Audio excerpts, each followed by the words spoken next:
After about 6 months of carrying the message, he came home to his wife, Lois, all disillusioned, and he said, listen, I'm carrying the message to all these people and nobody is staying sober. And Lois said, wait a minute, you're staying sober. And that is when Bill realized that carrying the message was a very important part of his sobriety. I carry the message first and foremost for my own recovery. And then, of course, I want all of you to recover and I want the fellowship to be around for the future. But it's selfish. We do it for ourselves first and foremost. Hi, I'm Barb NANGLE. I want to welcome you to my podcast, Fragmented to Whole Life Lessons from 12-Step Recovery, where I help people heal their emotional, psychological, and spiritual wounds and make deep, lasting changes in their lives. I'm the founder and CEO of Higher Power Coaching and Consulting, LLC, where I coach people on how to develop healthy boundaries. On this podcast, I share my experience, strength, and hope from recovery. I don't support or endorse any particular 12-step recovery fellowship, and I don't claim to speak for any particular 12-step fellowship. I also don't believe that 12-step recovery is the only way to recover. You might need additional help. My hope is that you'll find my words concretely helpful in improving your life, whether you're in recovery or not. This is episode 157, Tips on How to Find the Right Sponsor in 12-Step Recovery. I've been asked to share some tips on how to find the right sponsor in recovery, so here you go. Now, when I started this recording, my intention was for it to be just that, but it turned into more than that. I found myself talking about how I sponsor, how I've been sponsored, and a few other things about sponsorship. So that's included here as well. In case you want to learn about what it might be like to work with a sponsor, or if you're looking for new ways to think about sponsoring. Just as with everything in recovery, take what you want and leave the rest. My way is right for me, and it might not be right for you. I think the most important message I want to get across to you is that sponsorship needs to work for you. Whether you're the sponsor or the sponsee, it needs to work for you. If you're the sponsor and feeling completely drained by having way too many sponsees or people needing way too much from you, you can let those sponsees go, or you can change the way you sponsor. The other thing that I want to caution you about, especially if you're a people pleaser like I used to be, is that just because someone asks you to sponsor them doesn't mean you have to say yes. I know that there are some recovery programs where that's the rule. Well, sponsorship relationships need to work for you. They're supposed to strengthen your recovery, not detract from it. If you're a sponsee and you feel like your sponsor just doesn't get you, or you're feeling like shit every time you talk to them, or they make you feel guilty, or they order you around and that's not working for you, then you can let them go. It's okay to do that. In fact, it's expected that in recovery, you're going to have different sponsors and sponsees over time. Sometimes people work with the same sponsor for decades, and sometimes people go from sponsor to sponsor. It's a really individual thing, and there's all kinds of reasons that people change sponsors. So keep that in mind. The other thing I would say is that you should choose a sponsor. You should not have someone tell you, I'm going to be your sponsor. You get to choose. Being in recovery is about making choices, and you get to choose who's going to guide you. I am in 2 different programs, and they operate very differently in terms of sponsorship. In one of them, you pretty much can't recover without a sponsor. And what we say in that program is find someone who has what you want and ask how he or she is getting it. In other words, when you hear someone sharing in a meeting in ways that make you think, that's how I want to live, or that's how I want to think, or that's the kind of person I want to be, then speak to that person and say, hey, I really liked what you share. Can we talk? And then as you talk more with them, you might decide to ask if they're available to sponsor or if they'd consider sponsoring you. Now, I think this is great advice if you've been around for a while, but when you're just getting into recovery, sometimes you have no idea what you're doing and you're kind of flailing about. So it might be harder to pick someone. So my recommendation in that case is that you might ask someone to be your temporary sponsor.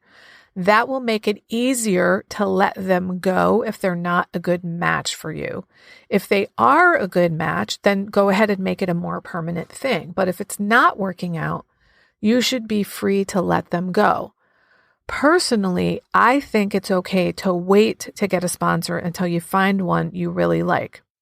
Now, I will say that though I've had my share of drinking and drugging, I'm not in recovery for alcohol or drugs. And my understanding is things are very different in those programs. So you need to take what I'm saying with a grain of salt. For drug and alcohol programs, you could possibly die if you go one more day without a sponsor. So keep that in mind. At the same time, the two recovery programs I'm in get lots of people from drug and alcohol programs in them. And I have heard some fucking horror stories about horrendous things that sponsors have done and said to people. So my aim is to help you avoid that. The thing is, if someone is really making you feel like a piece of shit, then they're not the right sponsor for you. This is not the fucking military. A sponsor is supposed to be a guide, not a drill sergeant, not a boss, and not a parent. If they're giving you guidance and saying things like, here's what I would do, or here's what I did, that's wonderful. But if they're saying, here's what you need to do, that's not. It's not okay because they are supposed to be like a guide to take you through the steps. Think of it like this. They've been on this staircase before you. They're ahead of you with a flashlight and they're like, oh, I've taken these steps before. This step creaks and this one's got a nail sticking out and that sort of thing. They're not there to tell you this is what you need to do for your recovery. They're there to say, here's what I did, or here's what I've seen work, or here's what works for me, or here's what I would do in that situation. They're not there to tell you precisely what to do. They're there to guide you. Okay, now about my recovery programs again. In one of my programs, you pretty much can't recover without a sponsor. You go into the program and you do the steps, and that is how you recover. But I'm also in another program where I don't think you can really recover without the steps, but there's so much other work that needs to be done that some people can't do the steps until they get to those other things. For example, they might need to do grief work, they might need to do feelings work or reparenting work. And that means that we don't do the steps right away, but we have to eventually do them. And sometimes we just can't start until we've taken care of some of those other things. The other thing is that in that program, many people come in with a fear of authority figures, and it's based on growing up in a dysfunctional family, and they might automatically put a person who's in a sponsorship role into an authority figure role, regardless of whether that person acts like an authority or not. So some people in that program don't ever work with a sponsor when they do the steps. They might work one-on-one with a fellow traveler, or maybe with a small group of people doing a step group, or maybe in a step study, so that they don't get into a relationship where one person is in a position of authority. Whatever method you choose to do the steps, you want to have people around you in recovery who have been through the program before, who've been through the steps before, so you can ask them questions, get guidance from them, and they can help you interpret the literature and that sort of thing. Now I'll talk about my personal experience with the steps. My first sponsor said when I met her, I'm going to take you through the 12 steps, and when we're done, I'm going to move on and get a new sponsee, and you're going to move on and get a new sponsor. And that may be selfish of me, but that's what I need to do to keep me in the steps, because that's where the recovery is. Now, this was a woman with 30 years of abstinence, and I wanted what she had, so I was like, okay, fine. And as soon as I was done going through the 12 steps with her, I found another sponsor. Now, in my other program, I did not have a sponsor because there weren't any in my area when I came in. And I did the steps with a small group of women. And I now work with a sponsor who is in both of my programs, which works great for me.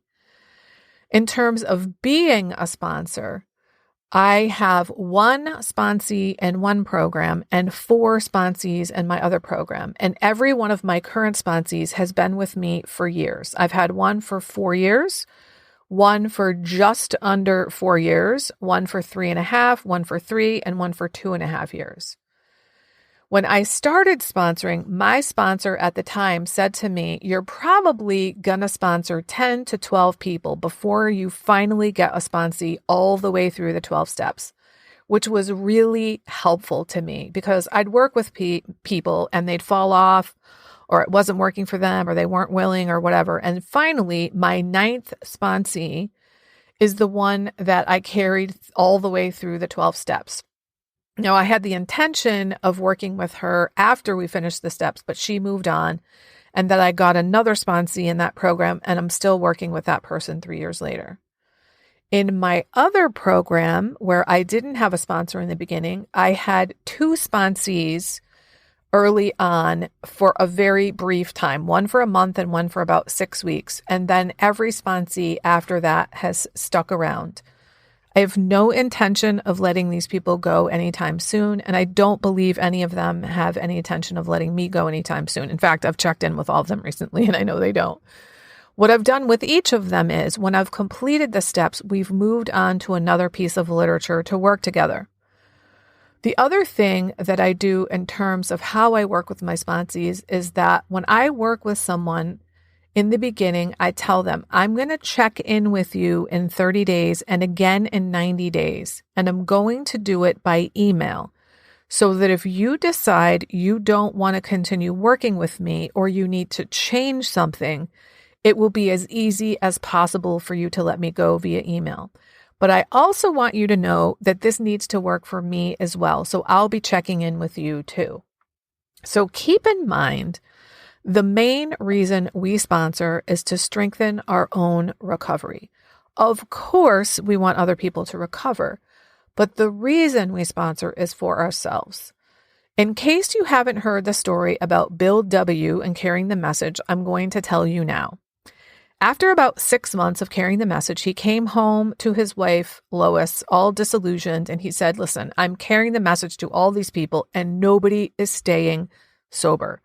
And Lois said, wait a minute, you're staying sober. And that is when Bill realized that carrying the message was a very important part of his sobriety. So I carry the message first and foremost for my own recovery. And then, of course, I want all of you to recover and I want the fellowship to be around for the future. But it's selfish. We do it for ourselves first and foremost. And so my sponsorship relationships have to work for me.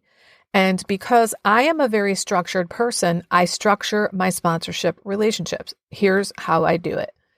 But keep in mind, this is what works for me. For each sponsee, we pick a 1-hour time slot each week, and I work with them on the phone.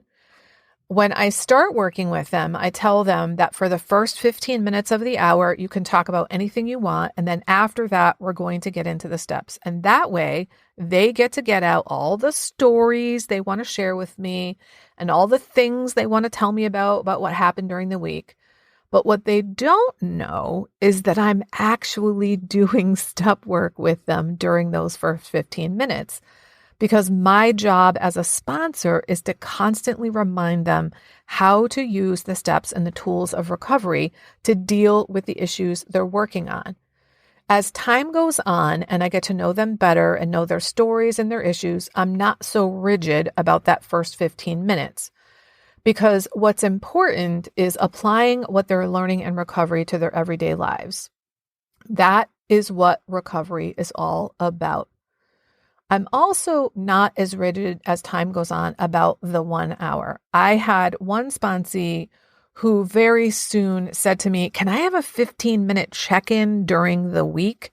because he felt like stuff was building up during the week and he had more than 15 minutes of stuff to cover in our weekly call. So for over 2 years, that's what we did. We had the 1-hour step meeting and then the 15-minute check-in meeting. And then he decided he didn't need to do that anymore. I had another sponsee who, after we finished the steps, wanted to take the summer off before we moved on to the next piece of literature. So we did that.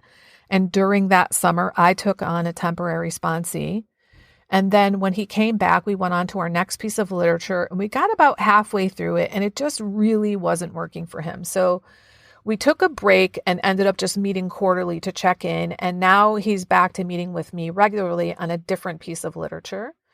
I have another sponsee who had a whole bunch of shit go on because of the pandemic, as many of us had.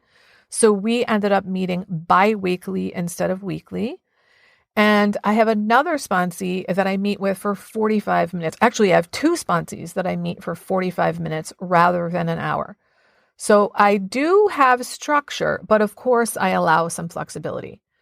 But if somebody can't commit to being on the phone with me every single week at the same time, with exceptions from time to time, of course, then I am not the right sponsor for them. And that's okay. I don't have to be the right sponsor for everybody. One of the things this does for me is not only structures my life and structures their life. I know where they're at. I know people who say, oh, I have a sponsee. I don't know how many sponsees I have, or I have a sponsee I haven't talked to in weeks. Like, I don't ever have sponsees that I don't talk to in weeks because they're talking to me every single week because we have an appointment at the same time. Now, when people first come into recovery, they might need to speak with me every single day. And I'm willing to do that for a while, but only for a few minutes at a time. And I'm not willing to do that for years on end. It's just not the kind of life I want to lead. So if somebody needs that level of contact with their sponsor, then that's not me. And I want to say something about the phone. I have 3 sponsees in Connecticut, but I now talk to all of them on the phone. I met them in person, but none of them live close by, so we only met in person monthly. Since the pandemic, we always talk on the phone. And then I also have 2 long distance sponsees. One is on the other side of the country and one is in a different country. And so, of course, I talk to them on the phone. I also tell all my sponsees that they can reach out to me at any time. They need to text me, not call me, because I keep my ringer off. But they can text me and say, hey, can you talk? And if I can't talk that day, I let them know that I can't and that I will pray for them, and then I pray for them. But if I can, I either call them right back or I give them a time, in the next 20 minutes or hour or whatever. And I do my best to be there for them. So those are just some of the ways that I sponsor. Another thing that I want to say is about the gender of sponsoring relationships. I know that in some programs, it's a no-no for people to work with someone of the other gender. But in the programs I'm in, people sponsor any gender. I've had men and women sponsors, and I sponsor men and women. In fact, I have sponsored more men than women. It's really up to the individual. Some people have issues with the people of their own gender, so they won't work well with them. And it's really more on the sponsor to take charge of this kind of thing, since they're the one with a stronger recovery. Now, I do get where this concern about gender comes from, which is to avoid any possibility of romantic interest. But you also have to keep into consideration that not everybody is heterosexual. So the gender thing is not a hard and fast rule in recovery, though I know for some people it is. One last thing I want to share. I know that in some programs and in some regions, it's hard to find sponsors. And my tip for you is to go to other meetings, especially now that the world has opened up via Zoom for meetings. Even if you're not going to go to those meetings on a regular basis, you can still visit other meetings to meet different people and let folks know, hey, I'm looking for a sponsor. You're much more likely to find one that way. I hope all of this has been helpful to you, but if you have specific questions about sponsorship that I might be able to help you with, I'm happy to answer them. I am not going to sponsor you and I'm not going to help you find a sponsor, but I can answer questions for you. email me, barb@higherpowercc.com, or DM me on Instagram. I was recently reminded by a friend that when I first started recovery, I didn't feel lovable. I almost can't believe that I used to feel that way, and that I kind of forgot something so profound, because I truly love myself now. And I want that for everybody. If you don't love yourself, there's literally nothing that can make up for that. I created something exclusively for my private clients, since many of them don't love themselves. And I've now opened up my private vault to share it with up to 10 people individually. It's called the Self-Love Sprint. You'll grow to love yourself and truly feel worthy, so you can stop saying yes when you really want to say no, stop neglecting yourself and putting everyone else first. Stop saying all kinds of nasty shit to yourself. That is not what people who love themselves and feel deserving do. You'll stop being afraid that others will think that you're selfish for taking time to care for yourself. This is also for you if you don't really know who you are because you've always been such a fucking chameleon. Go to higherpowercc.com/love sprint. Remember, I'm only offering 10 of these, so don't wait. If you like this podcast, and I'm guessing you did or you wouldn't still be listening, then you're gonna love the other things I have to offer. If you'd love pre-release podcast scripts and episodes before anyone else gets them, or if you'd love access to content from my private vault that I developed exclusively for my private clients, which is like having a work session with me without me actually being there, go to patreon.com/higherpowercoaching. There are 3 tiers ranging from as low as $4 up to $24 a month. You'll also love my weekly newsletter, Friday Fragments, which has content very similar to the podcast. You can check it out at fridayfragments.news. That's fridayfragments.news. Please like and subscribe to my podcast on your favorite podcast outlet. I'd also love it if you'd leave a review, which you can do either in the show notes or on Apple Podcasts. It really helps other people find my podcast so they can get the benefits you've gotten from listening. If someone came to mind when you listened to this particular episode, please share it with them. And my favorite place to hang out on social media is Instagram. I'm at Higher Power Coaching. Please DM me there. I'd love to hear what you got from this episode. I run group and private coaching programs on building healthy boundaries. Whether you need help with boundaries in your personal, professional, or romantic life, I can help. Head on over to barbchat.net, where you can hop onto my calendar for a free 30-minute Better Boundaries consultation. My ideal client is someone who is ripe for change. If that's you, I would love to work with you. My goal with all my work is to help you make lasting changes in your life, like I've made deep, lasting changes in my life. Remember, it's never too late to recover. No one is beyond hope, and healing is possible. Thanks for listening.